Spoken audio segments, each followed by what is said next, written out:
Kieron and his brother Sean get into big trouble after hot-wiring Betty's car, and they're banished from the main house to a shack in the garden before the biggest adventure takes them to lion country.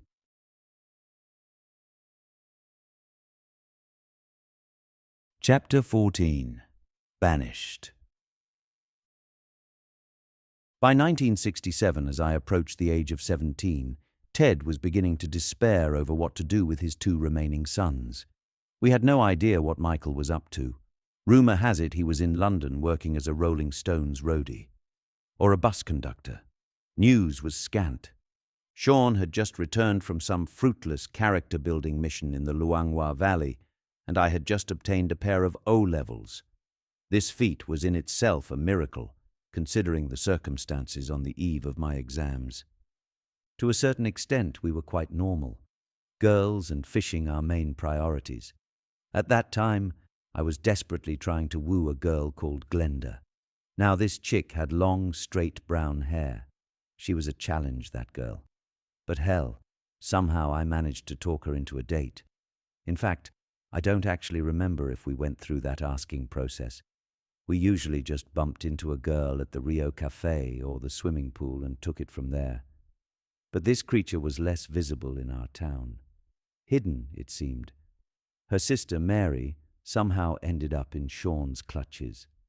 Perfect, because only one vehicle was needed to make a final visit before these girls left Zambia for Rhodesia.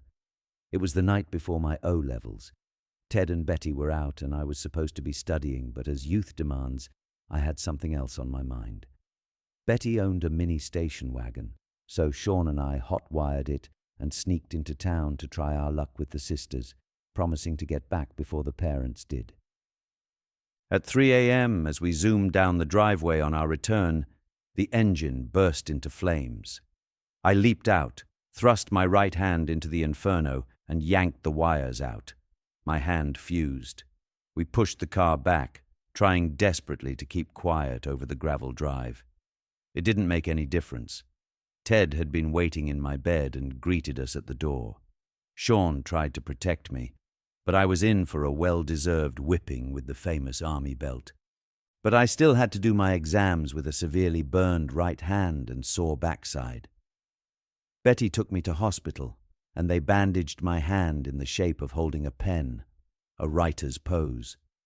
My failure was coined by the headmaster, who said the greatest undeveloped territory in Broken Hill lay under my school hat. But all was not lost. I did, after all, gain 2 passes, art and technical drawing. When I come to think of it, what Ted did next was a blessing in disguise. He was sick of us leaving mouldy clothes around, eating everything, abusing his stereo, knocking off his gin, and treating the servants like servants. Alfred, our new houseboy, hated us. From this was born an architectural miracle, the shack. With the help of Ellison, a toothless fellow my father was attempting to convert into a builder. His acumen with a hammer was legendary, and with his help, we built a dwelling in the back garden. I say we with reservations, because it was Ellison who banged the thing together from a loose set of plans he kept on the back of a cigarette packet. From our vantage point on a pair of banana lounges, we sunbathed and watched with interest as Mission Impossible emerged. Our tans were coming on well, and finally, there it was, our new home. You may leave your laundry at the door, you may enter at meal times and for ablutions only, and under no circumstances are you to bring girls into the main residence, Ted ordered. A perfect arrangement. Our sin bin was piled with records, guns, deck chairs, and beds. The Bee Gees, Donovan, the Stones, the Yardbirds, and all the other new groups could be played at maxi decibels. In competition with the chickens not 50 meters from our door, the shack honked of youth. It almost glowed. One night, Sean and I came back late and, torch in hand, gave the main house the usual wide berth.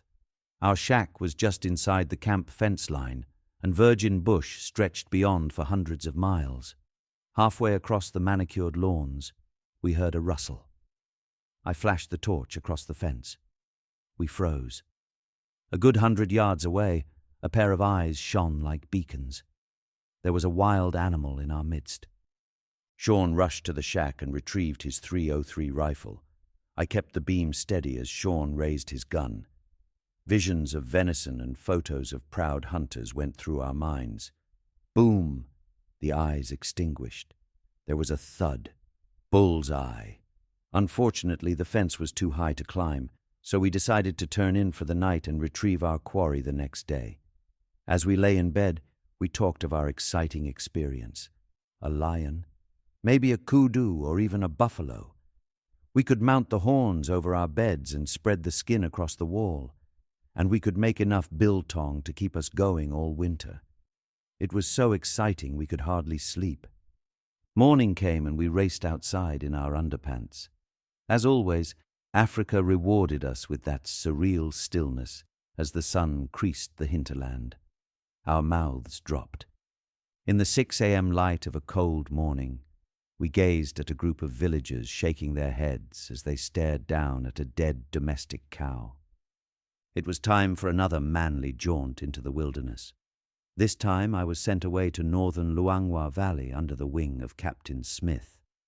Imagine this man, a lanky, Queen's English tower of a man about 7 foot tall, sporting a quiff of blonde hair. He was naive to the hilt and let loose on an adventure to which we were all ill-equipped to handle. Our entourage consisted of 2 Land Rovers with trailers and a Bedford 4-wheel-drive truck to carry supplies. Packed into the trailers, 6 troops apiece with Smith up front of one and a qualified black game ranger in the other.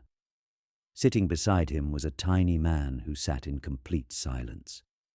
I was to travel with the troops. It's a 3-day trip to Luangwa along desolate dirt roads that gradually dwindle to sparse tracks of thick bull dust. Smith had a habit of standing on his seat and raising his hand to halt the wagon train when he wanted a piss. With clouds of dust enveloping him, he used to race into the bush with his gun strapped to his back, while the troops raised their eyes in mock disgust. It was on the fringe of southern Luangwa Reserve that we stopped for supplies. Not some corner shop delicatessen. It was still and hot as the game ranger began to stalk away from us. The troops got out to stretch as Smith crept close behind the ranger. I wasn't about to be left out and followed. The ranger held his arm out to stop us. He raised his gun and aimed. For a moment I couldn't see what he was doing. Then I spotted the Cape buffalo ambling from behind a thorn bush. He straightened up and fired. The buffalo collapsed instantly. It happened so quickly and reminded me of a poor bull I saw slaughtered during a bullfight in Spain. We stood around the creature as the tiny man appeared, naked to the waist, clutching a skinning knife. So that was his job. Deftly, he slit an incision down the buffalo's middle. With more quick strokes, he efficiently removed the whole skin. Then he somehow managed to remove the gut without spilling a drop. Suddenly there was a terrible bellowing sound like a steam train. From behind a clump of trees, not 50 yards away, the buffalo's mate charged towards us. I just stood there. Smith raised his rifle, but it was the ranger who shot the thing between the eyes and dropped it yards from where we stood. It crumpled in a heap. Within a short time, we had over 2 weeks' supply of dried meat for our journey, and I was constipated beyond belief. But I was beginning to become addicted to sleeping under the stars and gazing at the crackling fire.